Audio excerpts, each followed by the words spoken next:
Hi, I'm Heidi Banks. Don't hate me because I'm beautiful. Hate me because I slept with your father and ruined your parents' marriage. So, as a music major in college, I put together this cabaret show called Crazy Ex-Girlfriend. I got it from the song by Miranda Lambert, where I basically just talked about falling in love and finding a relationship as a gay man and as a young man in general.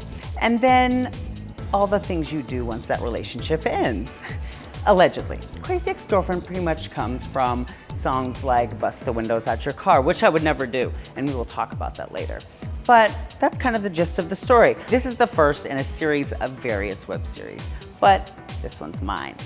What I'll be doing every week is bringing on a guest to talk about their indiscretions, to talk about the crazy exes that they have, to talk about the crazy things they've done as an ex, and it's bound to be pretty juicy. I mean, really, can you imagine Peter sitting next to me talking about the crazy things that he has done?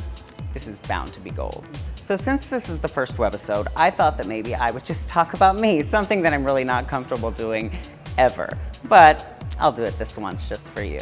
So this is the story about the man I met when I was 19 years old, the man who I gave my virginity to, and the man that I fell in love with.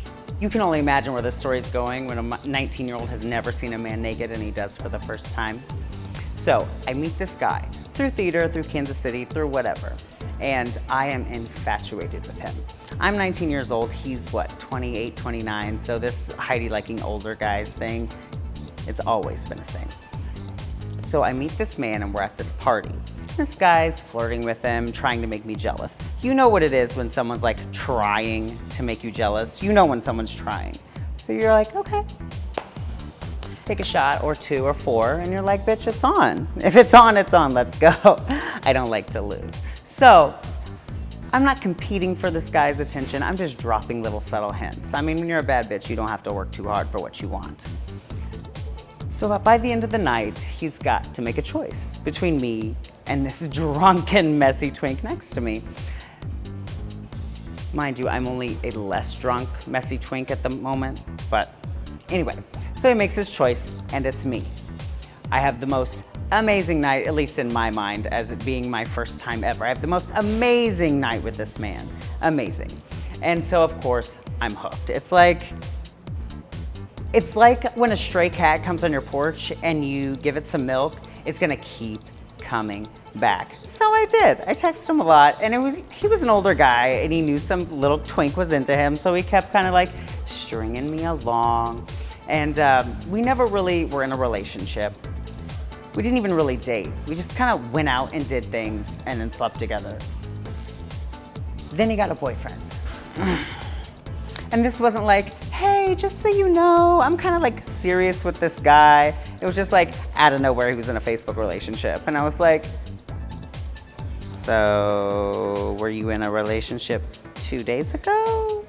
Or last Wednesday night? Were you in a relationship then? I just want to make sure that I'm not accidentally the other woman because I don't like that. Being the hood rat that I am, I mean, you can take the girl out of the hood, but you can't. No, you can't. You just can't. I'm always going to be a hood rat. So I'm driving around and I'm like getting really emotional. The teardrops on my guitar with Taylor Swift because that was big at the time. Even in the hood, it's Taylor Swift. So we're riding around, I'm getting emotional. I'm like, what could I possibly do to let him know how I feel? A normal person would be like, hey, shoot him a text and let him know that he's a shitty person, but I'm not a normal person. So I go to his parking garage and I'm just sitting there kind of contemplating, what can I do? Now, when I did my cabaret show, after I sang Bust the Windows Out Your Car, I always told people, advisory, don't blame me for your mistakes. Don't blame me when you get a bill in the mail telling you have to replace the windshield. And just don't do anything that's ever going to cost you money. So I went around his car and I let the air out of every single tire. We don't slash tires because tires are also expensive. So we're not gonna slash those. We let the air out of every single tire. And then a nice little stack of quarters right there on the hood. So all he has to do is get that car to a quick trip and fill it back up. It's less revenge and more just causing a real inconvenience for him. He texted me later that day and said, hey, were you by chance at my apartment earlier?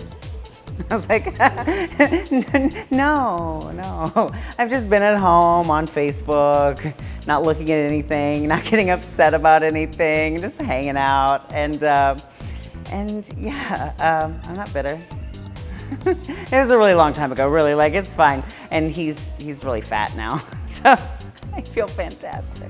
I hope you guys liked the little taste that you got today. I'm not that interesting, but I have a lot of really interesting friends. So week after week, I'll have someone else here in the hot seat to tell me about their best stories of love, loss, and revenge. I mean, who doesn't want to hear about Riri breaking a bottle over somebody's head or Monique Hart actually giving somebody a tablespoon of bleach? So come back week after week to see who I've got here in the hot seat, and I'll see you later.